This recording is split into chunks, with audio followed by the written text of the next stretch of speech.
بسم اللہ الرحمن الرحیم. السلام علیکم and welcome to my channel smart talk with Hani. اس دعا اور امید کے ساتھ آپ سب لوگ بالکل خیر خیریت سے ہوں گے، خوش باش ہوں گے. سلطنت عثمانیہ کا زوال اور آج ہے اس کا 5واں حصہ، 5واں پارٹ. اگر آپ نے اب تک میرے چینل کو سبسکرائب نہیں کیا ہے تو چینل کو سبسکرائب کر لیجیے، بیل آئیکن کو پریس کر دیجیے بہت اچھے amazing video history's and facts کے لیے. ایشیا کوچک یا اناطولیہ کو یورپ اور ایشیا کے درمیان ایک پل کی حیثیت حاصل تھی. مغرب سے مشرق کی طرف آئیں تو سمندر کا راستہ بآسانی یہاں پہنچا سکتا ہے. اگر مشرق سے مغرب کی طرف جانا ہو تو خشکی کا راستہ بہترین ہوتا ہے. اس کے جنوب میں تارس کے کوہستانی سلسلہ ہے. شمالی سمت میں پہاڑوں کی اونچی دیواریں کھڑی ہیں جنہیں عبور کرنا آسان نہیں، صرف طرف سے ہی آ جا سکتے ہیں، جنہیں عام زبان میں سلیشیا کے دروازے کہتے ہیں. اس کے وسط میں سطح مرتفع ہے جس میں کپاڈوشیا، لائکاونیا اور کرچیا واقع ہے. یہاں کے اصل باشندے مخلوط نسل کے تھے جن میں آرمینیوں کی خاصیتیں اور صفات بھی پائی جاتی تھی اور ہٹیوں کی خاصیتیں اور صفات بھی پائی جاتی تھی. پھر وہ لوگ یہاں آ کر آباد ہو گئے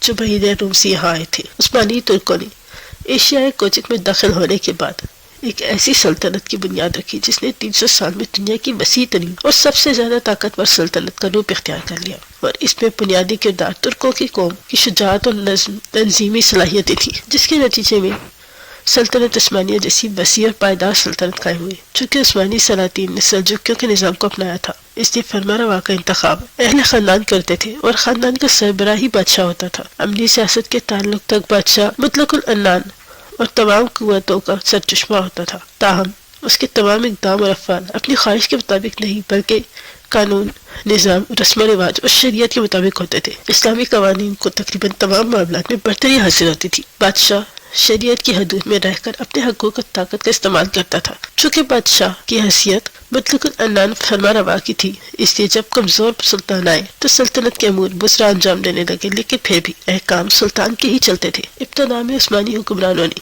خود کو بیگ اور غازی کہلانا شروع کیا.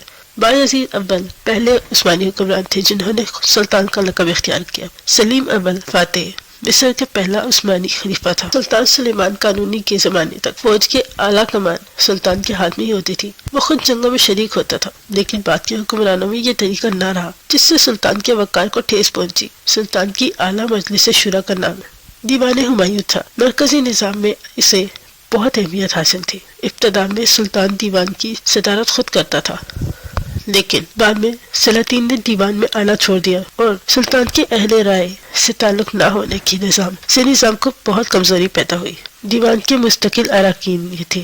مرکزی نظام کی یہ 4 اعلیٰ عہدیدار سلطنت کے بنیادی ستون تھے. محمد فاتح نے اپنے آئین میں ان ستونوں کو واضح کیا اور سلطنت کو خیمے سے تشبیہ دی جس کا صدر دروازہ باب علی کہلاتا تھا اور دیوان گویا اس کی آخری عدالت تھی. صدر دروازے کا یہ نام اتنا معروف ہوا کہ دنیا بھر میں عثمانی دربار باب علی کے نام سے معروف ہو گیا. صدر اعظم مرکزی نظام حکومت میں سلطان کے بعد دوسری اہم حیثیت صدر اعظم کو حاصل تھی، جو دیوان کا ایک اہم رکن کہلاتا تھا. ابتدائی دور میں صرف وزیر ہوتا تھا، لیکن ان کی بڑھتی ہوئی تعداد کے بعد ان میں سے ایک وزیر اعظم کہلاتا تھا جو پھر صدر اعظم بن گیا. طاقتور سلاطین کے عہدے میں صدر اعظم سلطان کے بعد مشیر کی حیثیت سے کام کرتا تھا. صدر اعظم کے ماتحت وزراء میں وزیر جنگ و داخلہ صدر اعظم کی خیر موجودگی میں اس کا قائم مقام ہوتا تھا. وزیر خارجہ جو رئیس افندی کہلاتا تھا اور میر دربار شامل ہوتا تھا. صدر اعظم کے عہدے پر کئی ایسے نام شامل ہیں جن کی خدمات عثمانی نظام کے لیے ناقابل فراموش ہیں،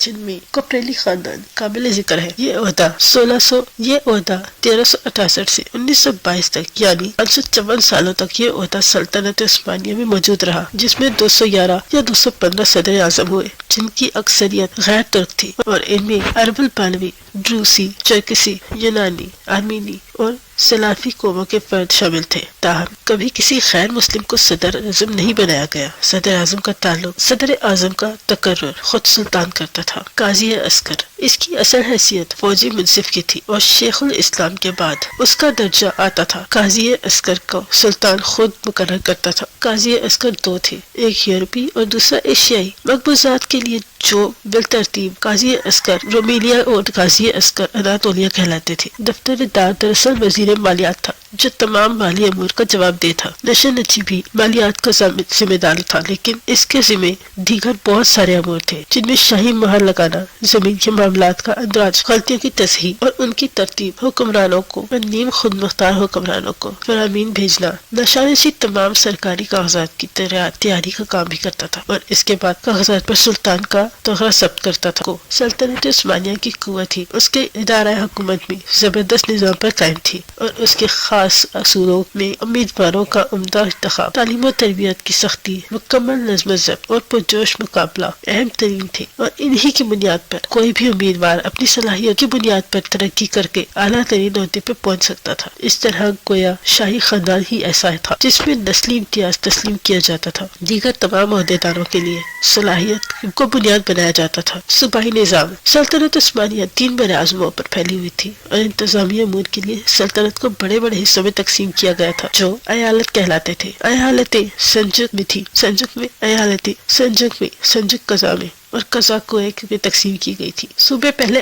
ایالت کہلایا کرتے تھے جنہیں بعد ازاں ولایت کر دیا گیا، جبکہ سنجاق کی حیثیت ضلعوں کی تھی۔ ولایت کے حاکم بیلر یا پاشا کہلاتے تھے اور ضلعوں کے حاکم سنجوق بے کہلاتے تھے۔ سنجوق کے حاکم کی 2 اقسام ہوتی تھی، ایک شہزادہ اور دوسرا غیر شہزادہ۔ سلیمان اعظم کے عہدے میں سلطنت 21 ولایتوں اور 250 سنجاقوں میں تقسیم تھی۔ سلطان اعظم کے عہد میں سلطنت 21 ولایتوں اور 250 سنجاقوں کے میں تقسیم کی گئی تھی۔ ہر صوبے کی ایک مجلس سے شورا ہوتی تھی جس کا صدر وہاں کا ولی ہوتا تھا۔ قضا کسی بڑے شہر یا اس سے ملحق چند قصبوں پر مشتمل ہوتی تھی اور اس کا حاکم اعلیٰ صوباشی یعنی فوجی افسر ہوتا تھا۔ کوئے میں گاؤں اور قصبے بھی شامل کیے گئے تھے۔ غیر فوجی معاملات خصوصاً شرعی اور قانونی امور کی دیکھ بھال کے لیے قاضی کی ہی سپرد کیا گیا تھا۔ اقتصادی اس کی تفصیل کے لیے میری ویڈیو کا 3rd پارٹ جس میں ینیچری کا ذکر بھی ہے اس کو ضرور دیکھ لیجیے گا۔ سلطنت کی طاقت کا دار و مدار اس کے فوجی نظام پر تھا۔ عثمانیوں کے دور دوسرے سلطان نے اور خان اول کے دور میں پہلی بار فوج کو منظم شکل دی گئی تھی جو ینیچری کہلاتی تھی۔ ینیچری مستقل پیدل فوج جس کی